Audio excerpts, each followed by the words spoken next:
Board exam 2025 बहुत ज्यादा पास है और आपको ऐसा फील हो रहा है कि न जाने बोर्ड का पेपर मेरा कैसा होगा। बहुत ज्यादा पास है, कुछ ही घंटे शेष है। अब मैं आपको ऐसी कुछ टिप्स देने जा रहा हूं जो आपको बहुत ज्यादा एग्जाम में फॉलो करनी है। क्या है टिप्स, बहुत अच्छे से सुनो। पहली जो टिप्स है वो है कि भैया आपको समय पर पहुंचना है और समय की कीमत को ध्यान में रखना है। ठीक, आप बोर्ड पेपर देने के लिए जा रहे हैं, रिलैक्स हो के रहेंगे, रात में अच्छे से नींद लेंगे, सुबह में क्लास लूंगा, सुबह की क्लास करेंगे। दूसरी चीज ये है कि आप अपने एग्जामिनेशन सेंटर पर समय से पहुंचेंगे, कोई हड़बड़ी नहीं करेंगे, पहली चीज।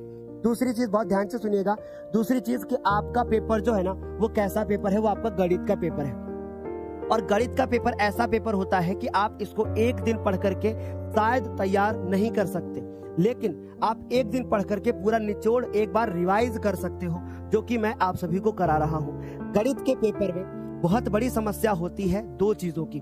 पहली बड़ी समस्या होती है गणित के पेपर के अंदर समय का प्रबंधन। प्लीज मेरी बात को थोड़ा सा ध्यान से समझने की कोशिश करना। मैंने कहा कि समय का प्रबंधन, समय का जो प्रबंधन होता है, यहीं पर क्या होती है, बच्चों से गलती होती है। क्या गलती होती है कि उनका पेपर छूट जाता है। इसके ऊपर हमने एक स्पेशल लेक्चर बना रखा है कि आपको कितने मिनट में कितने क्वेश्चंस करने हैं। हाल ही में मैंने एक दिन दो दिन पहले अपलोड कर रखा है, तो उसको जरूर देख लेना पेपर में जाने से पहले। दूसरी चीज, अब समय खराब ना हो इसके लिए हर एक क्वेश्चन के लिए टाइम डिवाइड करके बताया है मैंने, जरूर उसको अच्छे से फॉलो करना। दूसरी बड़ी समस्या होती है कि गणित के पेपर में बच्चों के अंदर क्या आ जाता है, बच्चों के अंदर क्या आ जाता है, वो थोड़ा सा परेशान होने लगते हैं।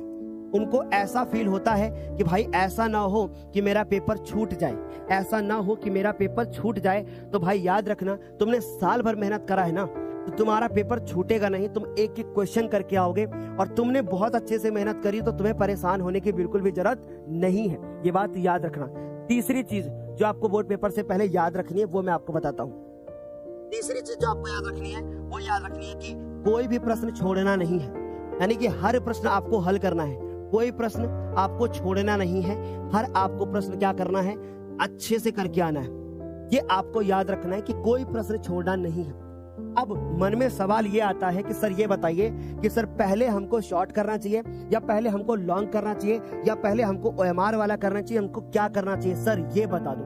यानी सर ये बता दो कि भैया क्रम क्या होगा। सर तीन बातें तो बढ़िया थी आपकी, सर चौथी बात ये है कि पेपर का जो क्रम होगा वो कैसे करें, यानी पेपर में जो हम करें उसका क्रम कैसा होना चाहिए, इसको ध्यान में सुनो।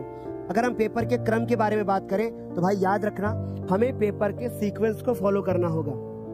पहले हमको MCQ करके खत्म कर देना है, फिर उसके बाद हमको 2 नंबर वाले क्वेश्चन पे जाना है, फिर उसके बाद 3 वाले पे 4 वाले पे जाना है, फिर हमको 6 वाले पे जाना है। सर हमारे यहाँ तो एक मास्टर साहब थे और वो कह रहे थे कि पीछे से पेपर करना बेटा, क्योंकि पीछे से नंबर ज्यादा मिलते हैं और बड़े क्वेश्चन होते हैं।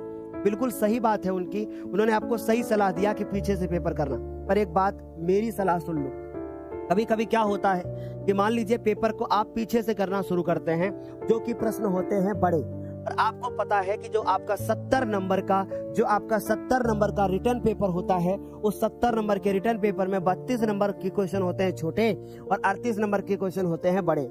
ठीक है, ये बात आपको पता थी क्या? नहीं पता थी, आज जान लो। अब ये जो 38 नंबर होते हैं ये बड़े क्वेश्चन होते हैं, और पेपर को मान लीजिए आपने पीछे से करना शुरू किया, आपने 38 तो पक्के कर रही है। अब ये क्या है ना कि आगे से करने से तुम्हारा जो दिमाग होगा वो परेशान नहीं होगा। जब तुम पीछे से करते हुए आओगे तो तुम्हारे साथ एक प्रॉब्लम ये होगी कि तुम्हारे पेपर में पेपर के छूटने के चांस ज्यादा हैं, क्योंकि तुम टाइम को मैनेज नहीं कर पाओगे। पहला आपका लॉस है। दूसरा लॉस ये है कि जब आप पीछे से करते हुए आओगे, बड़े क्वेश्चन में अगर तुम कहीं जूझ गए, तुम्हारा टाइम वेस्ट हो जाएगा और फिर तुमको लगेगा कि लास्ट में सर जी OMR मेरा छूट गया। तो पेपर को आप आगे से करोगे, ना कि पीछे से करोगे। बोलो क्या इतनी बात समझ में आ गई? पीछे से नहीं करोगे बल्कि आगे से करोगे, इस बात का ध्यान रखोगे। गलती तो नहीं करोगे कि सर पीछे से करते हुए आए हैं। ये एक हो गई टिप्स हमारी। अगली चीज ध्यान से सुनिएगा, फिर मैं आपको बताता हूँ, ध्यान से सुनना। अगली जो चीज है कि जो भी प्रश्न आप करने के लिए जाओगे, किसी एक प्रश्न पर अधिक समय नहीं दोगे। यानी कोई प्रश्न आपको नहीं आ रहा है, किसी प्रश्न पर आप जूझना मत। क्या कहा मैंने? किसी भी प्रश्न पर आप जूझना मत। कि भैया अरे नहीं आ रहा है तो हम इसको बार बार काट पीट करके कर रहे हैं। ऐसा मत करना। यदि आपने प्रश्न को बार बार काटा पीटी करी तो आपको दिक्कत होगी। क्यों? क्योंकि आपका टाइम वेस्ट बहुत ज्यादा हो जाएगा। ये एक अलग से टिप्स हो गई। अगली टिप्स सुन लो ध्यान से, हमारी टिप्स ध्यान से सुनना। जो हमारी छठी टिप्स है ना वो ये कहती है, वो हमसे ये कहती है, ध्यान से सुनना, कि हमें जो रफ काम करना है वो क्या करना है। जब हम लोग जहाँ पे सॉल्व कर रहे होंगे क्वेश्चन, फॉर एग्जाम्पल यहाँ पर हम अपने क्वेश्चन को सॉल्व कर रहे हैं यहाँ पर, और ये जगह हमारे पास खाली है, यहीं पे रफ काम करोगे और उसको एक बार ऐसे काट दोगे। कॉपी के पीछे करने की आवश्यकता नहीं है। पूछो क्यों? क्योंकि इससे कॉपी तुम्हारी यही होगी ना कि सर गंदी दिखेगी। गंदी नहीं दिखेगी। एग्जामिनर को भी पता है कि ये मैथ का पेपर है और मैथ के पेपर में कैलकुलेशन होती है, तो हमें साइड में करना है और एक बार काटना है, गंदा नहीं करना है। हाँ, अगर आप गंदे तरीके से कैलकुलेशन करते हो तो आप कॉपी के पीछे कर लेना, लेकिन अगर आप साफ सुथरा कैलकुलेशन करते हो तो आप बगल में करना और एक लाइन से काट देना।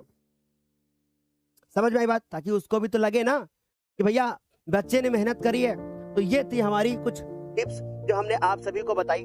अगली जो मैं एक बार फाइनल आपको टिप देना चाहता हूं, और फाइनल आपकी ये टिप है कि जब आप बोर्ड का पेपर दे करके वापस आओगे तो आप रिलैक्स होकर के अगले पेपर की तैयारी करोगे, क्योंकि जो हो गया उसको भूल जाओगे। क्योंकि अब बहुत पास पेपर आ गए हैं। हिंदी के पेपर में और मैथ्स के पेपर में टाइम बहुत था, गैप बहुत था, लेकिन मैथ्स के पेपर के बाद गैप नहीं होगा। कुछ बच्चों को संस्कृत होगा, कुछ बच्चों का अगले ही दिन हमारा साइंस होगा, तो ऐसे में तुम्हें प्रॉब्लम होगी। ठीक है? सो आई होप हमारी टिप्स आपको समझ में आई होंगी। अब मेरी टिप्स आपको कैसी लगी या आप मुझे कमेंट करके जरूर बताओगे। ठीक है? अच्छा लगा है वीडियो तो वीडियो को लाइक करना और इस वीडियो को अपने दोस्तों के साथ जरूर शेयर करना। ठीक है?